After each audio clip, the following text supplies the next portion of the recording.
Hello, amigos. Welcome to Amigos Talk. This is Vikrant again. ఈరోజు మళ్ళీ ఒక థాట్, ఒక చిన్న అబ్జర్వేషన్, దాని వెనుకున్న సైకాలజీ మేము ముందు పెట్టబోతున్నాం. మనందరం సోషల్ మీడియా వాడుతుంటాం కదా, just like Instagram, WhatsApp, Facebook. వాటిలో స్టోరీస్, స్టేటస్ ఇవన్నీ చూస్తుంటాం కదా.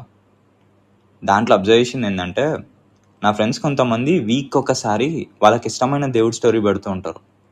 జస్ట్ లైక్ మండే రోజు శివుడిది, సాటర్డే రోజు వెంకటేశ్వర స్వామి, థర్స్డే రోజు సాయిబాబా, అట్లా వీక్ డేస్కి సెట్ అయ్యి ఉంటాయి. అది మనకి చాలా కామన్ అనిపిస్తుంది. బట్ అక్కడ నేను అబ్జర్వ్ చేసిన ఇంట్రెస్టింగ్ పాయింట్ ఏంటంటే, వీక్కి సంబంధం లేకుండా, డేని పట్టించుకోకుండా ఆల్మోస్ట్ ఎవ్రీడే మనం ఇద్దరు దేవుళ్ళ స్టోరీస్ చూస్తుంటాం. ఒకటి హనుమాన్, ఇంకోటి కృష్ణ.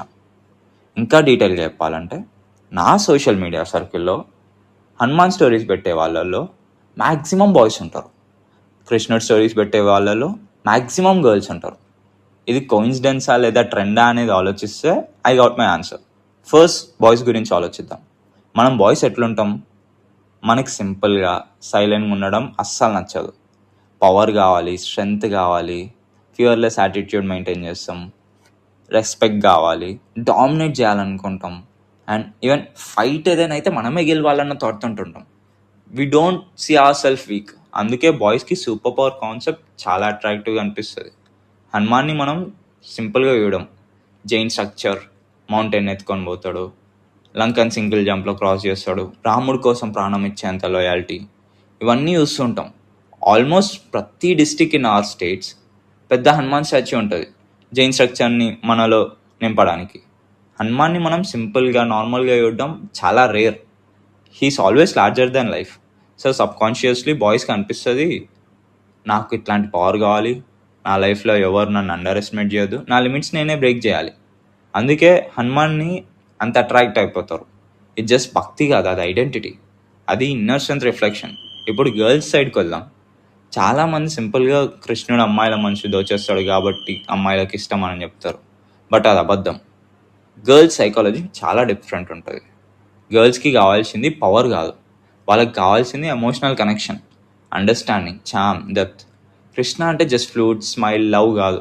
కృష్ణ అంటే war strategy, diplomacy, emotional intelligence, సిచ్యువేషన్ని కంట్రోల్ చేయడం, దాట్ టు వితౌట్ వైలెన్స్. కృష్ణుడు ఫైట్ చేస్తాడు కానీ అన్నెసెసరీ వైలెన్స్ ఉండదు. కృష్ణుడు ప్రేమిస్తాడు కానీ అటాచ్మెంట్లో పడిపోడు. కృష్ణుడు ప్లేఫుల్గా ఉంటాడు కానీ టైం వచ్చినప్పుడు సీరియస్ డెసిషన్స్ కూడా తీసుకుంటాడు. గర్ల్స్కి కావాల్సిందే అది. Girls want their partner to be in that's why.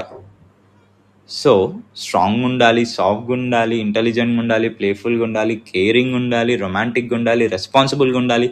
ఇట్లాంటి మిక్స్ అన్నీ కృష్ణుడిలో ఉంటాయి. అందుకే కృష్ణుడు మీద అంత అట్రాక్ట్ అవుతారు. అది జస్ట్ డెవోషన్ కాదు, ఇది ఎమోషనల్ రెసొనెన్స్. సో ఫైనల్గా నేను చెప్పాలనుకుంటుంది ఏంటంటే, మనం దేవుళ్ళని వర్షిప్ చేస్తున్నాం, దట్ టు మనకు కావాల్సిన మనుషుల్ని ఆ దేవుడి క్యారెక్టర్లో చూసి వర్షిప్ చేస్తున్నాం. గాడ్స్ మన ఇన్నర్ డిసైడ్స్కి మిర్రర్స్ లాంటి వాళ్ళు. సో నెక్స్ట్ టైం ఎవరైనా హనుమాన్ స్టోరీ పెడితే అది వాళ్ళకి పవర్ కావాలి అన్న థాట్తో ఉంటున్నారు అని అర్థం. కృష్ణుడి స్టోరీ పెడితే వాళ్ళకి అట్లాంటి బ్యాలెన్స్డ్ లైఫ్ పార్ట్నర్ కావాలి అన్న థాట్తో ఉంటున్నారు అని అర్థం. This is my thought, my analysis. Me opinion ఏంది amigos? That's all amigos. Refresh your day. Thank you. Signing off from Amigos.